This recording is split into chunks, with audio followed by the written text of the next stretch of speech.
70.000 homens mortos, não por uma invasão estrangeira, mas por uma única decisão tomada dentro de um palácio. Como o maior rei que Israel já conheceu se tornou o seu maior perigo. Davi venceu gigantes, mas estava prestes a ser derrotado pelo único inimigo que não podia matar com uma funda: o seu próprio orgulho. O silêncio que agora pairava sobre Israel não era o silêncio da paz. Era o peso de uma nação ferida, tentando respirar novamente depois do caos. A queda de Absalão não trouxe alívio imediato, apenas expôs rachaduras profundas no coração do reino. As tribos, divididas entre lealdade e orgulho, hesitavam, e Davi, mesmo sendo rei, não avançava. Ele aguardava, não por fraqueza, mas por discernimento. O trono não poderia ser retomado à força, precisava ser restaurado pelo coração do povo.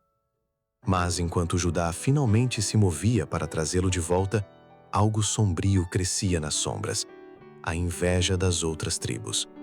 Um novo conflito surgia, rápido, intenso, quase inevitável. Ainda assim, tão depressa quanto veio, foi sufocado. A paz retornou, mas não como antes. Era uma paz carregada de memórias, de erros, de escolhas que jamais seriam esquecidas. E no centro de tudo isso, estava um homem que conhecia tanto a presença de Deus, quanto o peso de suas próprias falhas. A história de Davi não é apenas a trajetória de um rei, é um espelho da alma humana diante do poder. Poucos homens foram tão preparados para suportar a grandeza, e ainda assim poucos caíram de forma tão silenciosa e perigosa. Houve um tempo em que ele era apenas um pastor, escondido entre colinas, onde ninguém via, mas Deus via. Ali, no anonimato, ele aprendeu o valor da paciência, do cuidado, da dependência. Cada ovelha protegida, cada noite enfrentando o medo, cada melodia tocada sobre o céu estrelado moldava algo invisível, um coração sensível à voz do Criador. O deserto, com sua dureza e solidão, não o destruiu, o preparou. Coragem, fé, constância, tudo foi refinado longe dos aplausos. E quando finalmente o trono chegou, ele não veio como surpresa, mas como consequência de um processo conduzido pelas mãos de Deus. Mas há um perigo que poucos percebem. A mesma bênção que levanta pode se tornar a prova que derruba. Davi conhecia a fidelidade de Deus, havia visto com os próprios olhos o fracasso de Saul ao confiar na própria sabedoria. E mesmo assim, algo começou a mudar. De forma quase imperceptível, o sucesso começou a ocupar o lugar da dependência. As vitórias se acumularam, o respeito das nações cresceu e, junto com ele, uma sutil confiança em si mesmo. Não era uma rebelião aberta, era algo mais perigoso. Era o início de uma independência silenciosa. O coração que antes buscava a Deus em tudo, agora começava a medir forças, números, possibilidades.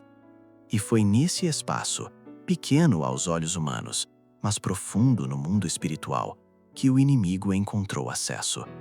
Israel, o povo escolhido, já não estava satisfeito em ser diferente, queria ser admirado. A distinção de pertencer a Deus já não bastava, eles queriam reconhecimento entre as nações. E esse desejo começou a ecoar no próprio rei. Expandir territórios, aumentar o exército, fortalecer a imagem do reino. Tudo parecia lógico, estratégico, necessário. Mas havia algo errado, algo que não podia ser visto com facilidade. O plano de contar o povo não era apenas administrativo, era espiritual. Era a tentativa de medir a segurança com base na força humana. As Escrituras revelam o que os olhos não viam. Então Satanás se levantou contra Israel e incitou Davi a numerar Israel. 1 Crônicas 21:1. Não era apenas uma decisão política.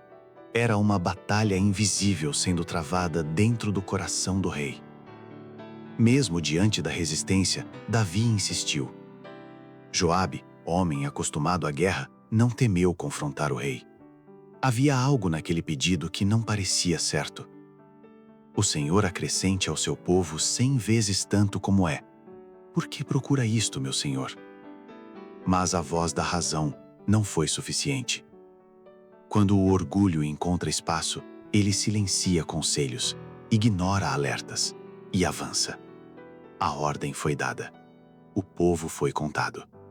E naquele momento, algo dentro de Davi começou a ruir. Não foi necessário um inimigo externo. Não houve batalha. Apenas a consciência, despertando. O peso do erro caiu sobre ele como uma tempestade inevitável. E sem defesa, sem justificativa, ele se voltou a Deus com palavras que vinham de um coração quebrantado. Gravemente pequei em fazer tal coisa. Obrei muito loucamente. 1 Crônicas 21, 8. Mas o arrependimento, embora sincero, não apaga as consequências. Na manhã seguinte, a resposta de Deus veio, não em silêncio, mas através de uma escolha impossível.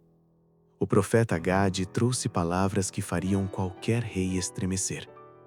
Escolhe para ti 3 anos de fome, ou 3 meses diante dos teus adversários, ou 3 dias da espada do Senhor. 1 Crônicas 21, 10, 12. Não era apenas um castigo, era um convite à consciência. Cada opção revelava uma verdade e colocava Davi frente a frente com aquilo que ele havia esquecido. A confiança não podia estar nos homens, nem nas circunstâncias, nem na própria força. Agora, tudo seria decidido, não pela espada, mas pelo coração. A angústia de Davi não era apenas de um rei, era de um homem que finalmente compreendia o peso real de suas escolhas. Diante de opções que nenhuma alma desejaria enfrentar, sua resposta não veio da lógica, mas da memória viva de quem Deus era. Estou em grande angústia, porém caiamos nas mãos do Senhor, porque muitas são as suas misericórdias, mas nas mãos dos homens não caia eu. 2 Samuel 24, 14. Não havia segurança na dor, mas havia esperança na misericórdia.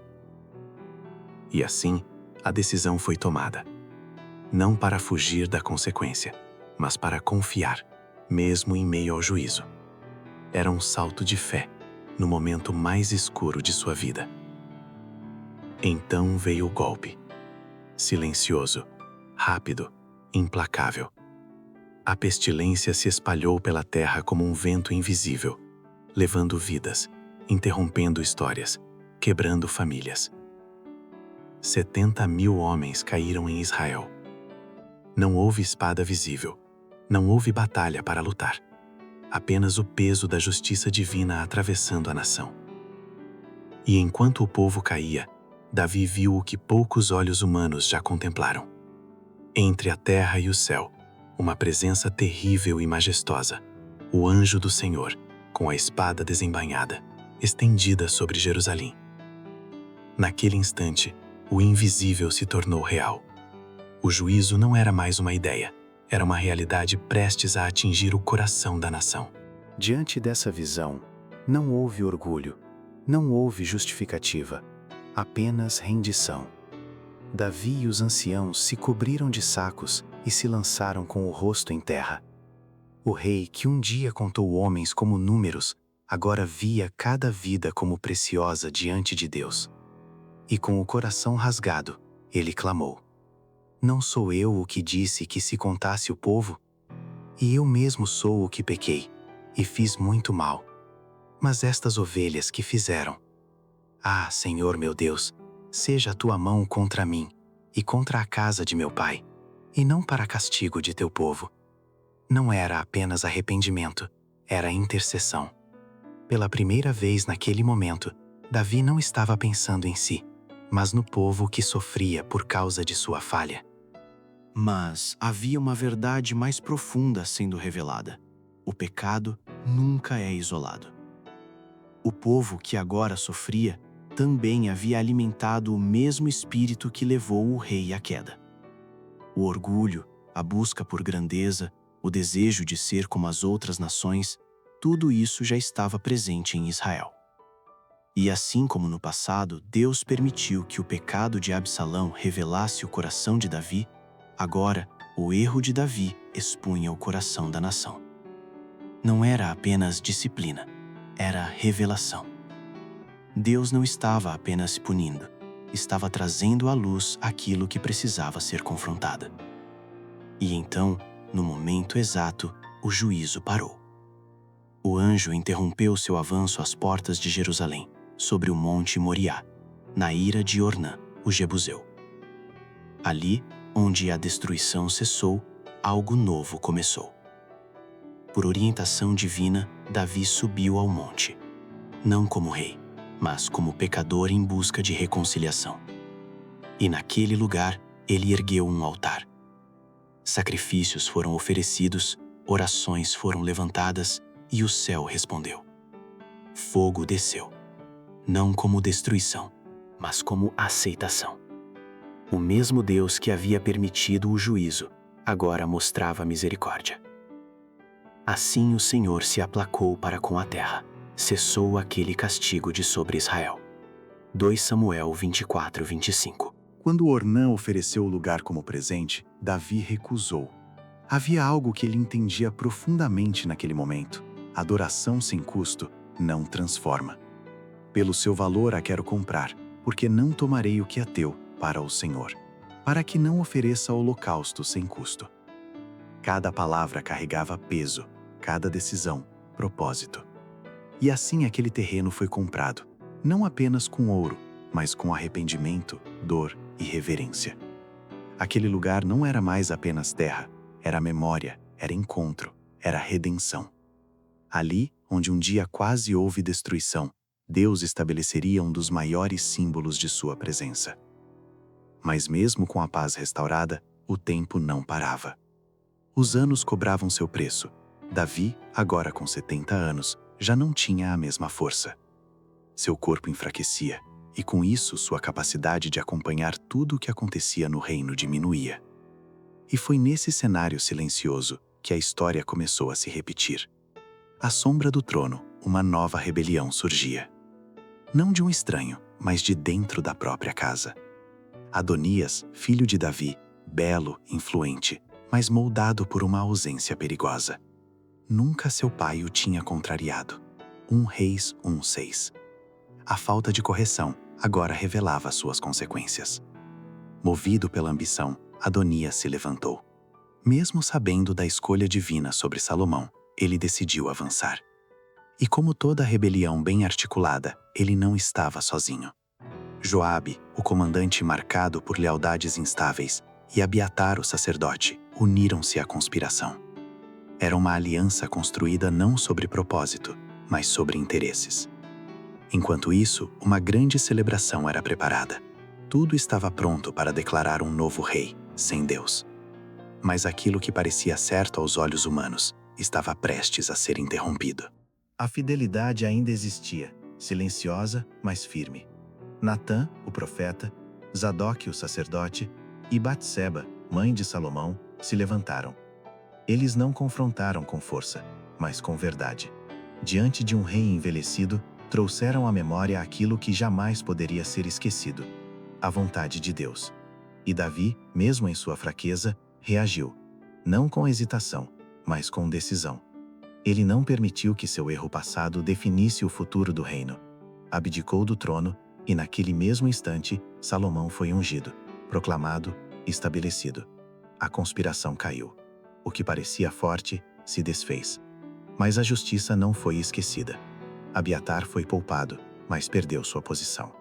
Joabe e Adonias por um tempo continuaram vivos, mas o tempo não apaga aquilo que não foi tratado. Após a morte de Davi, a sentença finalmente veio. E assim se cumpriu aquilo que havia sido anunciado. O pecado de Davi, embora perdoado, deixou marcas. A execução de seu próprio filho não era apenas um ato de justiça. Era o eco de uma escolha feita muito antes. Um lembrete silencioso de que tudo aquilo que é semeado, inevitavelmente será colhido. O tempo avançava silenciosamente, e com ele, um dos maiores desejos do coração de Davi permanecia vivo: ainda que inalcançado por suas próprias mãos. Desde o início de seu reinado, havia um propósito que pulsava dentro dele: construir uma casa para o Senhor. Não um palácio humano, mas um lugar onde a presença de Deus fosse honrada diante de toda a nação. Embora lhe tivesse sido negado o privilégio de executar essa obra, seu zelo jamais diminuiu. Pelo contrário, ele se intensificou. Ouro, prata, pedras preciosas, madeira selecionada. Cada detalhe havia sido preparado com dedicação, como uma oferta silenciosa de amor e reverência. E agora, ao se aproximar do fim, Davi compreendia que aquilo que ele começou, outro deveria terminar. O sonho não morreria com ele, apenas mudaria de mãos. Sentindo o peso dos anos e a proximidade de sua partida, Davi reuniu aqueles que representavam a força e a liderança de Israel. Príncipes, líderes, homens de influência, todos foram convocados. Não para uma celebração, mas para um momento decisivo. Era mais do que uma transferência de responsabilidade. Era a entrega de um legado espiritual. Sua voz já não tinha a mesma força de antes. Seu corpo já não respondia como outrora. Mas naquele momento, algo extraordinário aconteceu. A presença de Deus o envolveu mais uma vez. E com uma intensidade que surpreendia até os que o conheciam, Davi falou. Cada palavra carregava propósito, cada frase, urgência. Ele relembrou seu desejo de construir o templo e revelou a vontade soberana de Deus. Teu filho Salomão, ele edificará a minha casa e os meus átrios. 1 Crônicas 28:6. Não era apenas uma sucessão política, era um chamado divino sendo estabelecido diante de toda a nação. E com a autoridade de quem havia aprendido através da dor, Davi ergueu sua voz em um apelo que atravessava gerações. Agora, pois, guardai e buscai todos os mandamentos do Senhor vosso Deus. 1 Crônicas 28:8. Ele sabia. Sabia o preço da desobediência. Sabia o peso de um coração que se afasta, ainda que por um instante, da vontade de Deus. Sua própria história era a prova viva disso. E naquele momento, não falava como rei, mas como alguém que havia experimentado tanto a graça quanto as consequências. Seu maior desejo não era apenas ver o templo construído, mas ver um povo fiel, firme, alinhado com o coração de Deus. Dentro dele, memórias se levantavam como ecos, lembranças de quedas, de escolhas erradas, de momentos em que a presença de Deus parecia distante, não por ausência divina, mas por decisões humanas. Ele conhecia aquele caminho. Sabia o quão duro é viver longe da vontade do Senhor.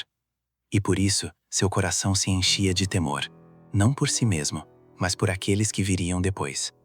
Salomão não herdaria apenas um trono, herdaria responsabilidades espirituais profundas. Herdaria um povo, uma promessa, e também os riscos que acompanham o poder. Davi compreendia que quanto maior a posição, maior a batalha invisível. Então, voltando-se diretamente para seu filho, suas palavras ganharam um peso ainda mais pessoal.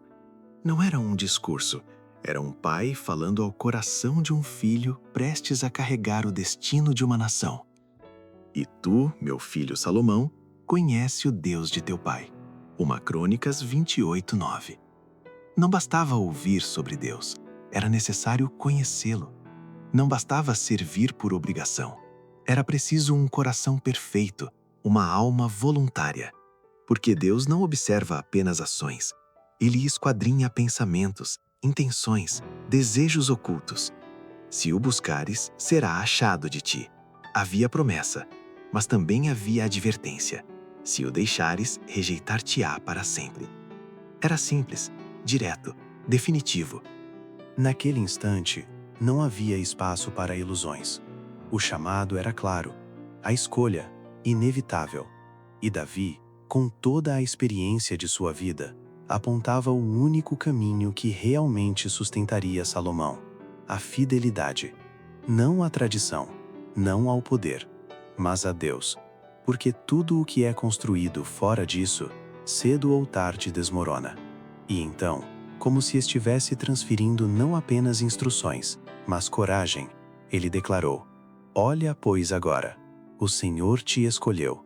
Esforça-te, e faze a obra. 1 Crônicas 28:10. Mas Davi não entregou apenas palavras, entregou direção. Cada detalhe do templo havia sido revelado a ele por inspiração divina. Plantas, medidas, utensílios, nada era fruto de imaginação humana. Era um projeto celestial, confiado a mãos humanas. E ao entregar tudo isso a Salomão, ele não apenas passava uma missão, mas confirmava que Deus já havia preparado tudo. Ainda assim, o peso era grande. Salomão era jovem, a responsabilidade imensa, e por um momento, o medo tentou encontrar espaço. Foi então que, com a voz carregada de firmeza e fé, Davi declarou palavras que ecoariam muito além daquele momento.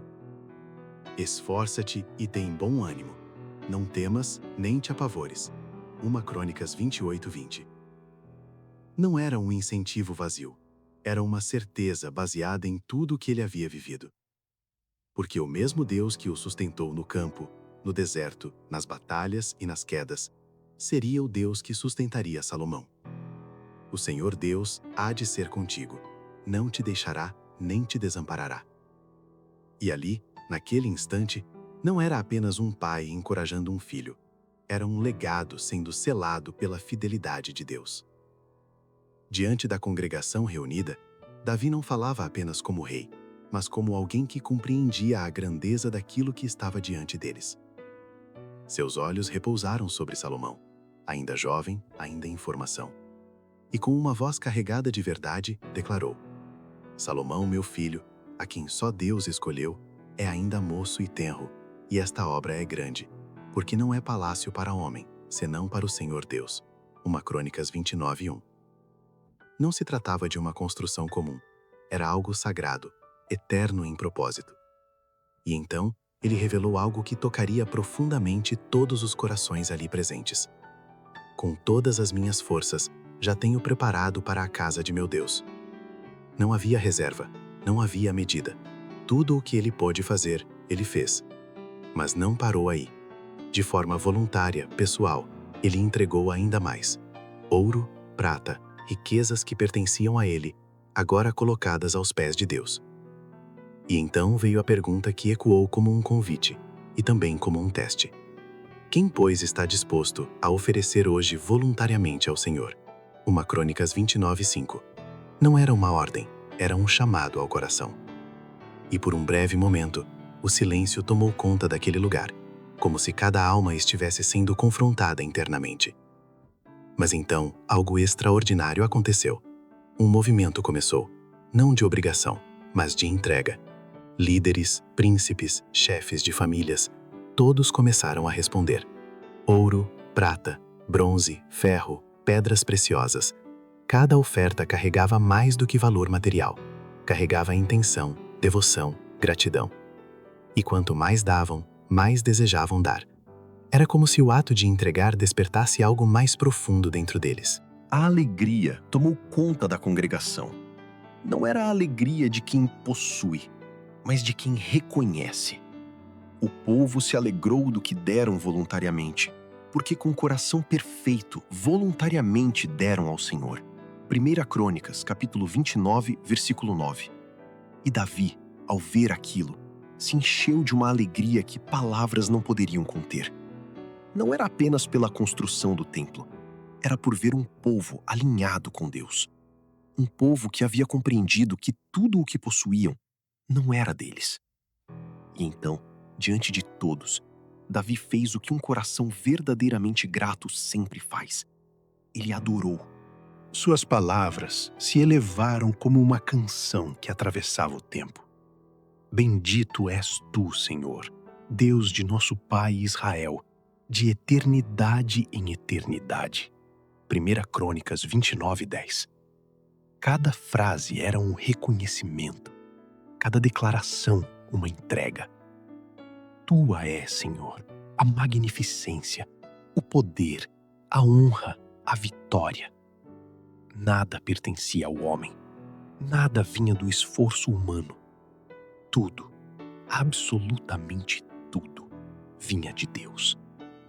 E naquele momento, o rei que um dia havia sido tentado a confiar em números, Agora declarava diante de todos que a verdadeira força não estava nos exércitos, mas nas mãos do Senhor. E então, com uma humildade que só nasce em corações transformados, Davi declarou: porque quem sou eu e quem é o meu povo que tivéssemos poder para tão voluntariamente dar semelhantes coisas? 1 Crônicas 29:14.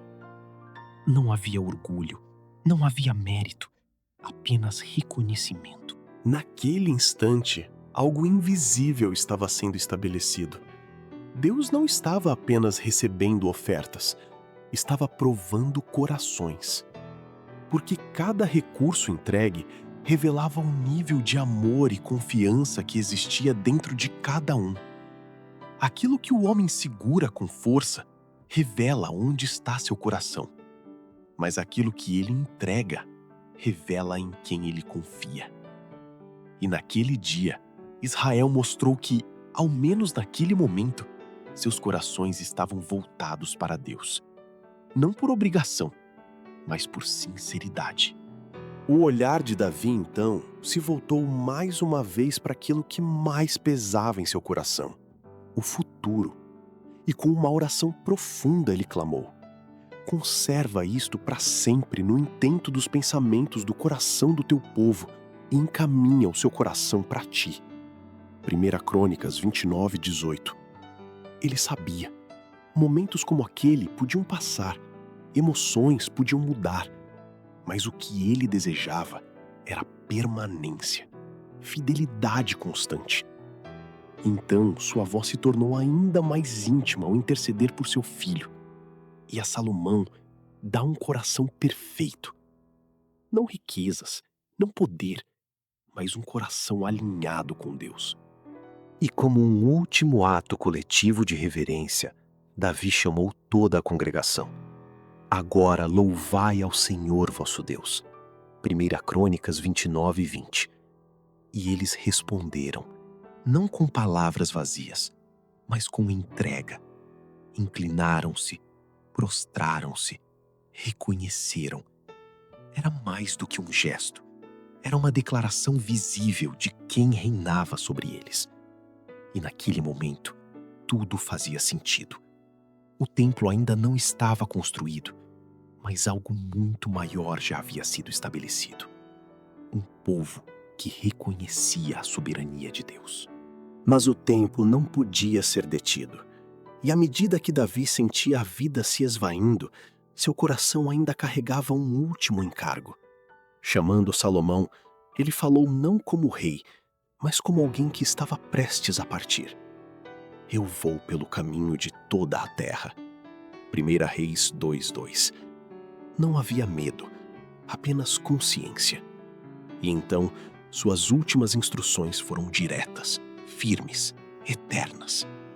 Esforça-te, sê homem, guarda a observância do Senhor teu Deus. Não era apenas um conselho, era o segredo de tudo. Porque a prosperidade verdadeira não estava nas riquezas, nem no poder, mas na fidelidade. Para que prosperes em tudo quanto fizeres. Essa era a promessa. Mas havia uma condição: se teus filhos guardarem o seu... As palavras finais de Davi não vieram como um suspiro de fraqueza, mas como um cântico que atravessava o tempo. Não era apenas um adeus, era uma declaração eterna. Diz Davi, filho de Jessé, o ungido do Deus de Jacó. 2 Samuel 23:1. Sua identidade não estava mais em suas conquistas, nem em suas quedas, mas naquilo que Deus havia feito através dele. E então, como alguém que reconhece a fonte de tudo, ele afirma: o Espírito do Senhor falou por mim. Não eram apenas palavras humanas, eram ecos do céu. E no centro desse cântico, uma revelação poderosa se levanta. Haverá um justo que domine, no temor de Deus. Um reino diferente, um governo baseado não na força, mas na reverência. Um reinado que traria luz, como o amanhecer que rompe a escuridão sem esforço, apenas pela sua presença. E então, em um momento de profunda honestidade, Davi revela algo que poucos teriam coragem de declarar. Ainda que a minha casa não seja tal para com Deus. 2 Samuel 23:5. Não havia tentativa de esconder falhas. Não havia maquiagem espiritual. Ele reconhecia suas limitações, seus erros, suas imperfeições. Mas sua esperança não estava em si mesmo. Estava na aliança. Contudo, estabeleceu comigo um concerto eterno. Era isso que sustentava tudo. Não a perfeição do homem, mas a fidelidade de Deus. Toda a minha salvação e todo o meu prazer está nele. Essa não era apenas uma frase, era o resumo de uma vida.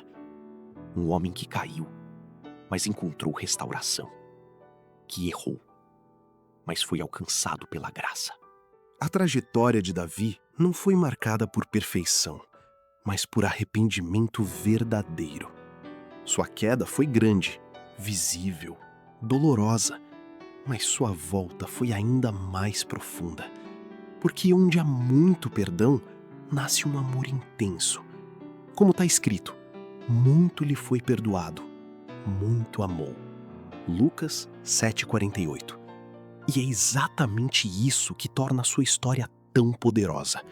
Seus salmos não são apenas poesias, são registros vivos de uma alma em conflito, buscando, caindo, levantando e encontrando Deus em cada etapa. Desde os momentos mais escuros de culpa até os picos mais altos de comunhão. Tudo está ali, exposto, real, humano. E é nessa jornada que uma verdade se torna impossível de ignorar. O pecado nunca constrói, apenas destrói. Ele traz vergonha, dor, consequências. Mas o amor de Deus, esse vai além. Ele alcança onde ninguém mais pode chegar. Ele resgata, restaura, levanta. E a fé, essa ponte invisível, é o que permite ao homem atravessar do erro para a redenção. Davi experimentou isso, e sua vida se tornou prova viva de que Deus não rejeita um coração quebrantado. Ele o transforma, ele o chama de filho, ele o reintegra. E isso muda tudo. Porque no fim, o homem é passageiro. Foge como a sombra. Jó 14:2. Seus dias são breves, incertos, frágeis. Mas há algo que permanece. Algo que não se desgasta, não se perde, não se apaga com o tempo. A palavra de nosso Deus subsiste eternamente. Isaías 48. E é nessa palavra que estão firmadas promessas que ultrapassam gerações. A misericórdia do Senhor é de eternidade a eternidade. Salmo 103:17. Não limitada ao presente, mas estendida aos filhos e aos filhos dos filhos. Uma aliança que não depende das circunstâncias, mas da fidelidade divina.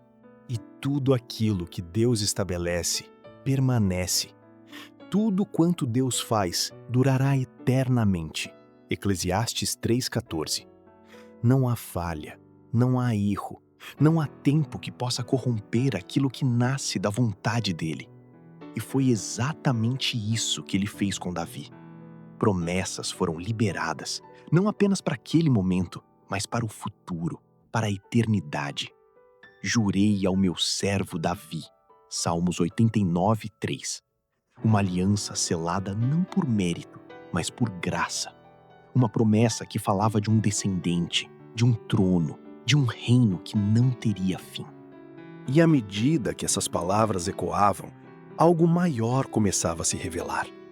Não se tratava apenas de um rei terreno, mas de um rei eterno. Ele me invocará. Tu és meu pai. Salmos 89:26. Uma relação que ultrapassava o tempo, que apontava para alguém que viria. Um descendente que não apenas governaria, mas salvaria. Também por isso lhe darei o lugar de primogênito. Salmos 89:27. Uma posição acima de todos os reis. Uma autoridade que não poderia ser comparada.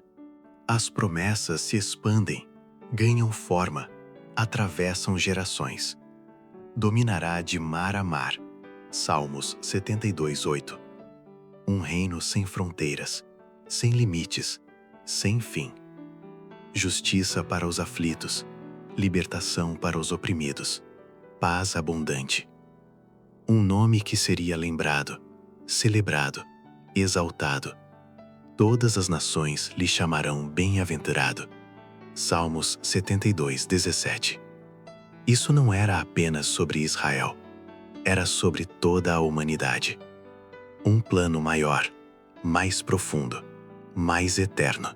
E então a revelação se torna clara, porque um menino nos nasceu, um filho se nos deu. Isaías 9:6. A promessa ganha rosto, nome, identidade. Maravilhoso, Conselheiro, Deus forte, Pai da eternidade, Príncipe da paz. Não era apenas um rei, era o cumprimento de tudo. A esperança de Davi, a aliança de Deus, a redenção do homem. Tudo convergia para ele. Este será grande, e o Senhor Deus lhe dará o trono de Davi. Lucas 1:32. O ciclo se fecha, a promessa se cumpre. O Eterno invade o tempo. Um reino que não terá fim. E assim, a história de Davi não termina com sua morte. Ela continua. Porque seu legado não estava apenas no que construiu, mas em quem apontou.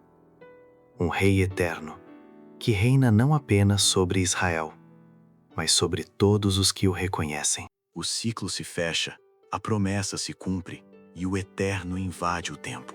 Um reino que não terá fim. E assim, a história de Davi não termina com sua morte. Ela continua. Porque seu legado não estava apenas no que construiu, mas em quem ele apontou. Um rei eterno, que reina não apenas sobre Israel, mas sobre todos os que o reconhecem.